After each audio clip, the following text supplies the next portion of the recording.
안녕하세요. 임용환입니다. 행주대첩의 마지막 편, 행주대첩의 마지막 클라이막스입니다. 행주대첩 전투는 묘시부터 유시까지 진행되었다고 했어요. 그러니까 묘시가 오전 5시에서 7시, 유시가 오후 5시에서 7시. 그러니까 한마디로 말하면 해 뜰 때부터 해 질 때까지 하루 종일 전투가 지속됐다는 겁니다. 공격하는 군대는 당연히 하루 종일 공격 못하니까 부대를 나눠서 오게 되는데, 기록에는 3번 공격했다는 말도 있고 9번 왔다는 말도 있습니다. 그게 뭐냐면, 이게 한 번 공세를 한다고 해서 같이 한 번에 왔다 한 번에 물러가는 게 아니고, 또 얘들도 시간차 공격하고, 그리고 부대가 보통 500명 단위 정도로 나눠져 있어요. 그러니까 일본이 이게 일종의 봉건제 영주 군대니까, 큰 다이묘의 군대라고 해도 그 밑에 중대 대대가 획일적으로 편제된 게 아니고, 또 작은 다이묘라고 나누고 뭐라고 하나, 작은 하여간 영주들의 독립부대란 말이죠. 그러니까 기본 단위가 500이었던 것 같아요. 500 단위로 움직이게 되니까 이제 부대가 이제 9개든 3시든 뭐 어쨌든 여러 차례 파상 공세로 이루어졌다. 이렇게 이해하면 될 것 같습니다. 근데 제가 이번에 행주산성 전투를 준비하다 보니까 이 영상하고 사진이 없어가지고 좀 안타깝더라고요. 구조를 보여줘야 되는데, 그런데 제가 행주산성 답사 간 게 굉장히 오래전에 갔어요.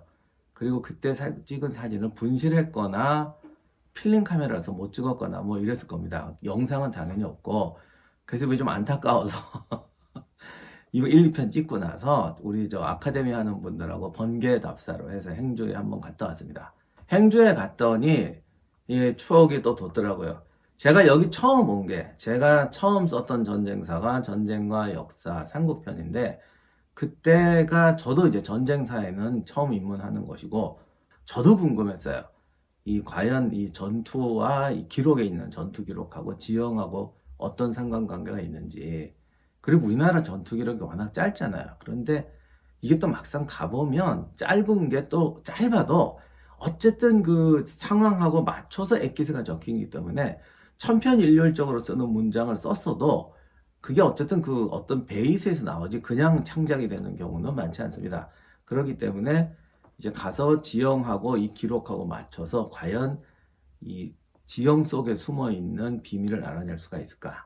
그리고 이제 그 전에는 더 초보적으로는 지형에 있는 의미를 찾아내서 전투와 전술에 대해서 더 깊은 설명을 하는 게 가능할까? 이게 저한테도 숙제이자 과제였어요.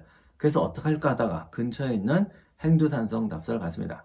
제가 갈 때 일부러, 물론 행주산성 전투에 대해서 기본적인 개요는 알죠. 그런데 이제 막상 책을 쓰려면 자료를 꼼꼼하게 봐야 되는데, 이제 그건 안 하고 일부러 한번 머리를 비우고 갔어요.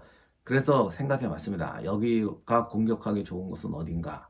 조선군이 방어하려면 어떻게 해야 되나? 내가 일본군 입장이라면 어떻게 공격하는 게 좋을까? 이렇게 하면서 이제 돌아다녀 봤는데, 행두산성이 뒤쪽은 한강이죠. 동쪽 라인은 또 경사 굉장히 급한, 거의 절벽에 가까운 경사입니다. 저기 접근하기 좋은 곳은 지금 마을이 형성되어 있는 쪽, 지금 뭐 주차장 있고 마을이 있는데 그쪽에서 올라오는 겁니다. 그런데 여기는 조선군 입장에서도 말발굽 형태로 이렇게 굽어진 그 U자국 같은 곳이기 때문에 조선군 입장에서도 방어하기가 좋아요. 현재 한기산성에 남아있는 토성지도 이 말발굽 형태의 계곡을 방어하는 형태로 축성이 되어 있습니다. 토성이라는 것은 이게 토성이 흙벽이 이렇게 올라간 게 아니에요. 그냥 기단만 있는 겁니다. 그래서 이 토성 기단이 있고 그게 층층 이루어지고 그 앞에 목책을 세우는 건데, 지금 목책은 안 남아 있지만 그 마을 밑에 울타리가 있더라고요. 그러니까 그 울타리를 보면은 옛날에 토성 바닥에 이렇게 저기 울타리를 세웠겠다라는 걸 이제 짐작할 수가 있어요. 그런데 지금 남아있는 토성 흔적만 봐도 당연히 1선, 2선으로 목책을 세웠을 거라는 생각이 듭니다. 다만 지금은 이 나무가 너무 많아서 시야가 방해를 받는데, 당시 전투할 때는 시계 청소를 미리 해서 이런 나무로 시야가 가리지는 않았을 겁니다. 토성지에서 기왕후 집안이 세웠던 그 행주기씨 비석 있는 곳 정도에서 보면 이곳이 공격하기 제일 좋은 것이고, 조선군이 삼면에서 적을 감아서 공격할 수 있기 때문에 방어하기에도 제일 좋은 곳이라는 걸 한눈에 알 수가 있습니다. 처음에 고니시부터 구로다 나가마사의 공세가 계속 실패했던 것이 바로 이곳으로 밀어붙였기 때문일 겁니다. 조선군은 화포에다가 산탄도 쏘고 또 화살도 쏘고 하는데, 이 화포로 쏘는 화살은 관통력이 굉장히 좋기 때문에 이런 밀집해서 올라오는 지역에선 더더욱 효과적이죠. 그리고 이제 비격진 천레도 터뜨렸고 돌도 굴렸습니다. 이제 돌을 또 던진다고 하면 주로 던지는 것만 생각하는데 실제로는 돌은 굴리고 이렇게 돌을 굴려서 저기 가지고 오는 공성구라든가 얘들도 그냥 오는 게 아니라 뭐 나름대로 장비들을 갖고 오거든요. 그런 장비를 밀어내고 대형을 흩는데 아주 도움이 되죠. 그리고 이 밀집해서 올 때는 방패나 뭐 걔들이 또 만든 대나무 뭐 장벽 같은 거 있어요. 바리케이트, 이동식 바리케이트 갖고 오는데 그거를 깨트린 다음에 쏴야 효과가 있습니다. 그래서 그런 점에서는 이 좁은 U자형 계곡이 조선군이 방어하기는 여러모로 유리한 곳입니다. 그래서 여기서 생각을 해봤어요. 여기 말고 행주산성의 약한 부분이 어딜까? 조선군의 십자화망을 피할 수 있는 곳이 어딜까? 그리고 봤더니 서쪽 사변이 눈에 들어오더라고요. 성은 원래 이렇게 치가 나와 돌출되어 있어야죠. 성벽만 있는 게 아니라 치가 양쪽으로 튀어나와서 삼면으로 공격할 수 있게 해야 되는데 우리나라 산은 원해 자체가 이렇기 때문에 뭐 독산성이나 남한산성을 봐도 특별히 치를 건축하지 않아도 자연적으로 치가 형성이 됩니다. 물론 고객 사이즈가 안 맞거나 거리가 안 맞을 때는 좀 공사를 해서 튀어나오기도 하는데 아무튼 기본적으로는 산세 자체가 그런 걸 만들어줘요. 산이 다 그런 거 아니냐 생각하기 쉽지만 특히 흑산들이 그런 게 별로 없어. 매끈하기 때문에. 그리고 우리나라 산도 이렇게 되는 게 있고 그냥 매끈하게 있는 게 있어요. 그래서 경사가 급하고 산이 크다고 해서 방어하기 좋은 게 아니고 이런 자연 치형이 나와주는 데가 산성이 만들기 좋은 데입니다. 근데 그런 데가 없거나 있어도 간격이 너무 벌어지거나 하여간 그런 사각지대가 없어야 되는 것이 좋은 것이죠. 행주산성이 위치한 곳도 이렇게 U자국이 만들어지는 곳이 있고 그것이 없는 그냥 둥근 사면이 내려오는 곳이 있어요. 그것이 서북쪽 라인입니다. 그날 저는 이제 서북쪽을 찍었어요. 나라면 이곳에서 공격하겠다. 그리고 집에 와서 이제 기록들을 검토해 봤더니 여기가 맞더라고요. 이날 오후 또는 날이 저물기 시작할 무렵 일본군이 최후의 힘을 쏟아붓습니다. 그 쏟아부은 것이 바로 이 서북 사면입니다. 간단히 말하면 현재 행주산성을 여러분 구경 가시면 대천문이라는 곳을 지나서 이제 포장도로를 따라 올라갑니다. 이 도로가 정상까지 쭉 이어지는데 정상을 보고 이 도로 왼쪽 편이 초기 공세가 있었던 토성지형이고요. 우측면이 마지막 공세가 있었던 서북면 사면입니다. 그리고 이 마지막 공세에 조선군이 위기에 처합니다. 본성이 있는 곳에 옆에 튀어나와서 작은 봉우리가 돌출돼서 망대 역할을 하는데 이것을 기록에는 서북 쪽에 있는 자성이라고 했습니다. 자성이란 아들성이란 뜻인데 공학적으로 얘기하면 그냥 아들이 아니라 독립해서 따로 나가 살고 있는 아니면 건넌방에 살고 있는 아들이죠. 그러니까 쉽게 말하면 이게 본대하고 떨어져서 화장실, 식당이 분리되어 있는 거예요. 그러니까 이런 고립된 고지를 지켜야 하는 것이 자성입니다. 당연히 특별한 용기와 특별한 부대가 필요했죠. 그래서 바로 이곳에 승장 처형이 지휘하는 일천의 승병대를 이곳에 배치합니다. 자성이 있던 곳으로 유력한 곳, 아니 솔직히 틀림없이 있었던 것이 바로 지금 행주대첩 기념관이 있는 곳입니다. 조선시대 기록은 원래 승병에게 좀 박해요. 전투 기록도 처형 부대 분전은 한마디도 안 하고 관군이 잘 싸웠는데 마지막에 승병 때문에 질 뻔했다. 뭐 꼭 요런 그렇게 노골적으로 말은 안 하는데 그냥 보통 사람이 읽으면 그런 느낌 딱 들도록 서술을 합니다. 기록이 이렇게 돼 있어요. 이때 승병 부대가 조금 뒤로 물러났다. 적이 크게 외치며 밀고 들어와 온 군사가 휩쓸렸다. 이때 권율이 검을 휘두르며 여러 장수들을 독려하니 모두들 칼날을 무릅쓰고 육박해 나가서 싸웠다. 적이 지탱하지 못하고 일시에 달아나 흩어졌다. 이렇게 해서 행주대첩의 마지막 전투가 끝납니다. 너무 짧은 기록인데 요 내용을 가지고 한번 마지막 장면을 되살려 보겠습니다. 이것이 마지막 대공세였다고 해서 처형부대가 하루 종일 놀진 않았을 거예요. 주공이 토성 쪽이라는 거지 원래 공격할 때는 삼면에서 다 공격을 합니다. 그래서 산발적 공세는 계속 있었겠죠. 모두가 하루 종일 싸워서 지쳐갈 마지막 순간에 이 지금 있는 기념관 쪽으로 왜군의 주력 부대가 몰려옵니다. 승병이 조금 밀렸다는 건 왜군이 기념관 정상 부근으로 돌입했다는 겁니다. 하지만 여기서 승병이 도주했다라고 안 하고 조금 밀렸다고 그랬잖아요. 이 기념관 쪽에서 뒤를 돌아보면 행주산성 정상 부분이 있고 정상 부분까지 이어지는 약간의 능선이 있는데 그 능선 쪽으로 도망치지 않고 물러서면서 싸웠다는 거죠. 결국 외병과 뒤엉켜 백병전으로 싸웠다는 얘기입니다. 참 그걸 꼭 그렇게 써야 되나 싶어. 그래서 도망쳤다 와야 됐다라고는 못하고 조금 밀렸다고 한 거죠. 그런데 사실 이 순간이 행주전투의 최대 위기입니다. 왜냐하면 이 자성, 지금 기념관자리에 올라서면요, 정상까지 길이 바로 열립니다. 보면 빤히 보이죠. 근데 이 빤히 보이는 길이 3, 4m 정도의 경사가 있기는 한데 이게 평면적인 사면이에요. 제가 아까 말씀드렸잖아요. 또 산에 경사가 있다고 유래한 게 아니고 산이 휘어져서 삼면에서 공격할 수 있도록 감아줘야 되는데 여기는 감아주는 곳이 없어요. 경사는 있지만 그냥 평면 사면입니다. 이거는 위라는 약간의 장점이 있지만 공격하는 왜군이 대형을 짓고 그냥 밀고 올라가서 백병전으로 올라갈 수 있다는 거예요. 우리는 주로 활을 쏘지만 활을 쏴도 측면에서 쏘지 못하고 정면에서만 쏴야 된다는 거죠. 결국 이런 곳에서 적을 저지하려면 십자화망이 아니라 백병전으로 저지해야 됩니다. 기록에 적이 밀고 들어와서 온 군사가 휩쓸렸다는 것은 자성에서 승병부대가 정상에서 조금 밀리면서 백병전을 벌였다는 뜻도 되지만 이쪽으로 왜군이 돌입하니까 이젠 다 틀렸다고 해서 관군이 동요했다는 의미도 됩니다.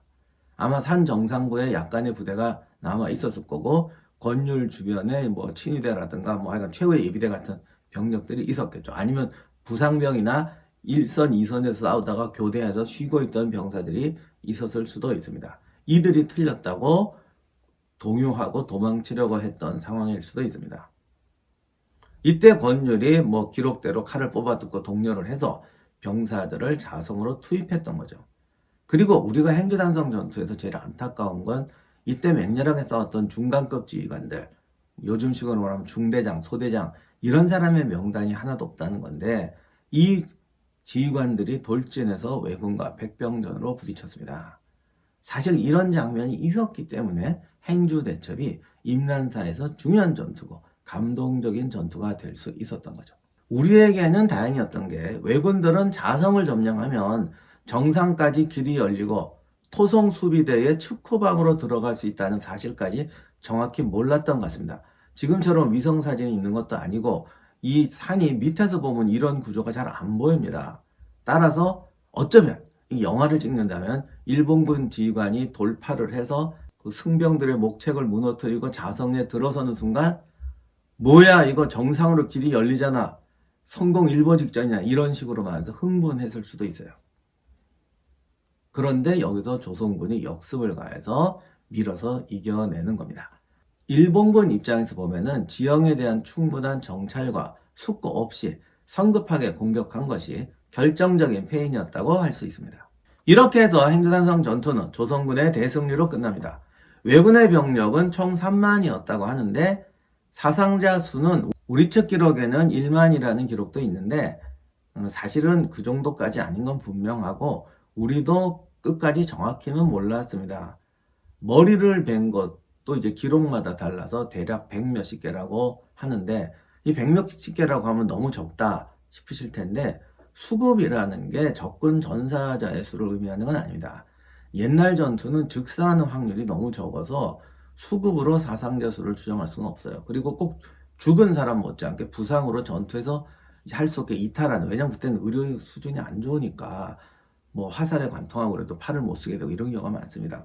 그래서 수급만으로 적의 사상자 수를 유추할 수는 없는데 하여간 조선군이 봤던 전사자만, 길에 버리고 간 전사자만 해도 수백 명은 넘었다라는 게 기록이고 부상자까지 포함하면 그 10배, 8배는 됐을 거라고 추정할 수가 있겠습니다. 행주산성 이야기를 하면 항상 역사에서는 민관 합력으로 이룬 승리라는 것을 강조합니다. 아마도 그 여성들이 행주치마로 돌을 날라서 전투를 도왔다라는 전설 때문에 그렇게 된 것 같아요. 또 사실 이 여성들이 쓰는 이 앞치마를 행주치마라고 하는 게 바로 이 전투에서 유래했다는 전설이 있죠. 그런데 이거는 당연히 사실이 아니고 전설입니다. 원래 전쟁은 군인만이 하는 건 아닙니다. 민간이 합동해서 이겨야 한다는 건 전쟁사의 기본적인 진리예요. 지금 우크라이나 전쟁에서 러시아군이 그 비싼 미사일을 전기 수도시설 공격하면서 민간인 괴롭히기 전술을 사용하고 있습니다. 왜 그러겠어요? 결국 국민들이 전쟁의 염증을 내고 포기하게 됐을 때 전쟁은 끝나게 되는 것이고, 모든 승리는 민간협력, 민간인의 고통과 지원, 군인의 전투가 합쳐져서 이루어내는 것이 승리이기 때문에 그렇습니다. 그런데 이제 문제는 이 민간협력이라는 걸 우리가 자꾸 가시적인 모습에 집착한다는 거죠. 그러니까 병사가 활을 쏘고 뭐 민간인이 활 날라주고 이래야 민간협력이라고 생각하는 게 문제입니다. 행주산성은 민간인들이 피난 들어와 있던 성도 아니죠. 원래 안 쓰던 성이니까. 그러니까 이곳에 민간인이 있었을 이유가 없어요. 주변 주민들이 뭐 식량을 날라준다거나 공사할 때 좀 도와줄 수는 있지만 전투에 민간인이 있었거나 또 실제로 동원했다는 이야기도 없습니다. 그리고 원래 전투 장소에서 민간인하고 군인이 섞여 싸우는 건 금기입니다. 갑자기 머리띠 두르고 막 뛰두르고 와서 여고생까지 총 들고 와서 참호에 들어가 싸우고, 이게 영화에서는 멋있고 감동적인데 실제 전투에는 정말 전투를 망칠 가능성이 더 높아요. 그러니까 말 그대로 금기사항이에요. 우리가 민간협력의 의미를 강조하려면 지금 우리 사회에서 필요한 거는 행주치마 같은 전설이 아니고 사회에 이상하게 만연돼 가는 어떤 군인 혐오 또는 감정적인 군대 조롱 방식을 고치는 겁니다. 군인들이 자부심을 갖고 살 수 있고 그들이 고생하는 것에 대해서 정말 격려해야 하는 게 정상인데, 이상하게 날이 갈수록 군인들이 자부심을 잃어가고 무슨 죄진 사람처럼 살아가는 게 이런 분위기가 자꾸 만연하는데, 이런 사회는 역사적으로 봐서 절대로 건강하게 살아갈 수가 없습니다. 그리고 또 이게 묘한 게 못 살고 힘들 때 이런 분위기가 번지는 게 아니라 사회가 성장하고 잘 살 때 이런 분위기가 번져요. 그래서 세계 역사를 보면 항상 잘 살던 나라가 가난한 나라, 멸시하던 나라한테 망하고 잘 살던 나라가 스스로 붕괴하는 게 다 이런 것도 중요한 원인 중에 하나입니다. 또 어떤 분은 이제 과거 군사 독재 시절의 경험을 이야기하는데, 군사 독재의 역사가 이런 행동에 지금 군에 있는 병사들과 선량한 장병들을 모욕하고 길을 꺾는 행동의 이유가 될 수는 없죠. 민간협력은 행주치마가 없어도 지금 우리들도 얼마든지 할 수 있습니다. 자, 여기까지로 이제 행주전투의 마지막 장면을 마치고, 행주전투에 대한 좀 더 광범위한 분석은 내년 초에 나올 제 책에서 설명하도록 하겠습니다. 제가 일부러 이러는 게 아니고 유튜브의 한계라는 걸 제가 이번에 많이 느껴서 유튜브는 유튜브답게 하자라는 생각을 좀 많이 해서 그러니까 여러분이 양해해 주시기를 바랍니다. 이상으로 마치도록 하겠습니다.